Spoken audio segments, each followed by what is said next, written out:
Kiev has repatriated 84 more Ukrainian prisoners of war from Russian captivity as part of the prisoner exchange mediated by the United Arab Emirates, Ukrainian President Volodymyr Zelensky announced on Thursday.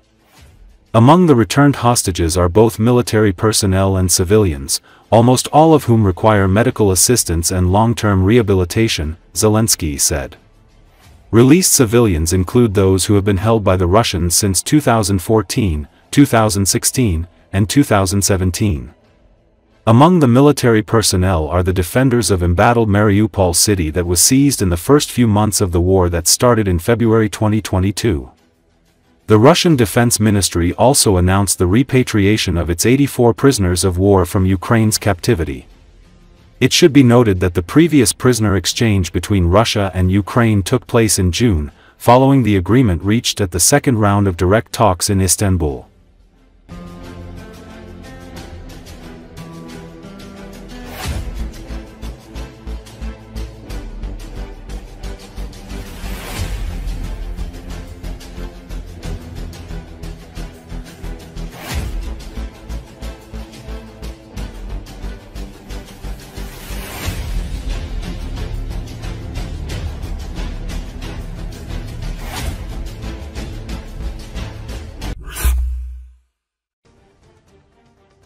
Over the past week, the situation in the Sumy region has worsened, and at a rather accelerated rate, said Ukrainian military expert Oleksandr Kovalenko.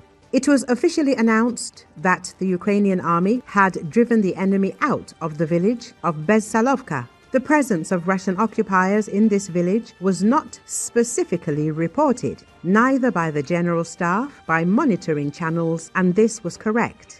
After all, while the Ukrainian army was conducting certain actions in the Tyotkino area, the remotely operated vehicles tried to enter the rear of our units along the right bank of the Volfa River. This feint ended in failure for the enemy, he added. In the zone of greatest control of the ROV, north of Sumy, everything is also not going according to plan, and this zone is gradually becoming smaller, shrinking.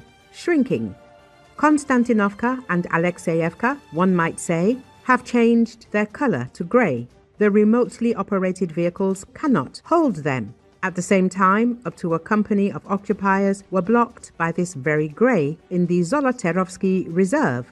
Oleksandr Kovalenko said, "Things are bad for the 76th Airborne Assault Division unit in the Yunakivka area. They are unable to reach the southern outskirts of the village, and Pervo-Mayskaya Street has been and remains their main line of defense for more than a month and a half. No improvement, but with the prospect of worsening the situation.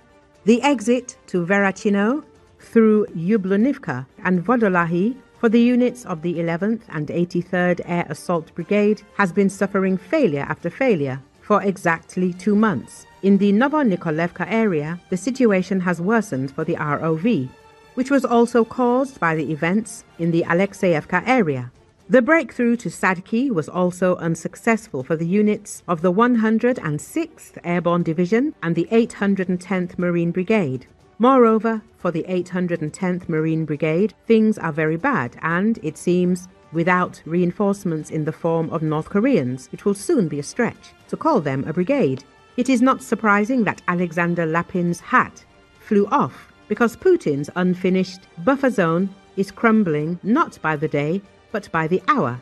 On the other hand, the appointment of Yevgeny Nikiforov as commander of the GV North can significantly catalyze the meat assaults in Sumy Oblast, since this colonel general is a well-known butcher who does not consider losses to the last detail. It is unlikely that Nikiforov will use any innovative methods of conducting military operations, and in order to at least slow down the failure in the Sumy region, he will clearly try to flood this zone with an excessively large number of human resources, the expert said.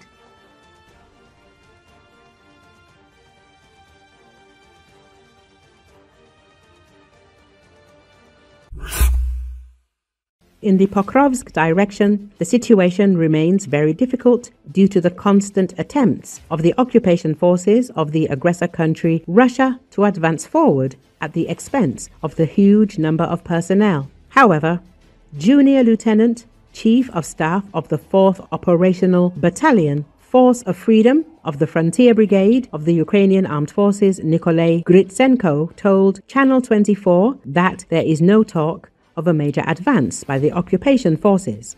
According to him, the Russian units are moving forward but remain cut off. The command abandons the Russians without communications, water and ammunition replenishment. In this way, the enemy has advanced deep into the Ukrainian defense. But there is no point in this, since they are simply cut off, the military man emphasized. The occupiers cannot gain a foothold. They are only approaching the Kramatorsk-Dobropolye road, so the front line has not shifted. In some places, there is penetration of enemy sabotage and reconnaissance groups. This is a very common practice in almost all directions. It's just that here it was covered, but somewhere else it is not covered. The information war continues. It's a big lie that Russia is advancing. Many people think that they have covered 10 kilometers in a day. It was not in a day. The enemy sabotage and reconnaissance groups, which are in the center of our combat formations, did not cut through our defense line, did not penetrate, were not successful, did not capture anything, Gritsenko explained. That is, over a period of time, Russian sabotage and reconnaissance groups will be blocked and destroyed by Ukrainian defenders, so the enemy will have no results on the map. The Russian command is not sparing manpower to break through in the Pokrovsk direction because it has a deadline to take control of the city of Pokrovsk by September the 1st. In order to capture the city, the enemy uses all possible methods, including the Russians using drones to drop propaganda leaflets asking the locals to surrender Ukrainian positions. Deputy Commander of the Typhoon Special Forces of Ukraine Unit, Pavel Gvozdenko, told 24 Canal in a commentary that the Russian occupiers are trying to advance in the direction of Pokrovsk by any means possible. In particular, the enemy is using small groups of fighters and disinformation. As Pavel Gvozdenko noted, the enemy is advancing in small groups, or even alone, which makes it difficult to control their actions. First, they occupy separate positions, and only then new forces are pulled in. This tactic allows the Russians, despite significant losses, to gradually move forward. In addition, according to Gvozdenko, the occupiers are misleading the soldiers, convincing them that they are going to already cleared positions. They are misinforming their fighters, saying, "Get out, go there, everything is fine there. Our assault units have cleared everything there," he noted.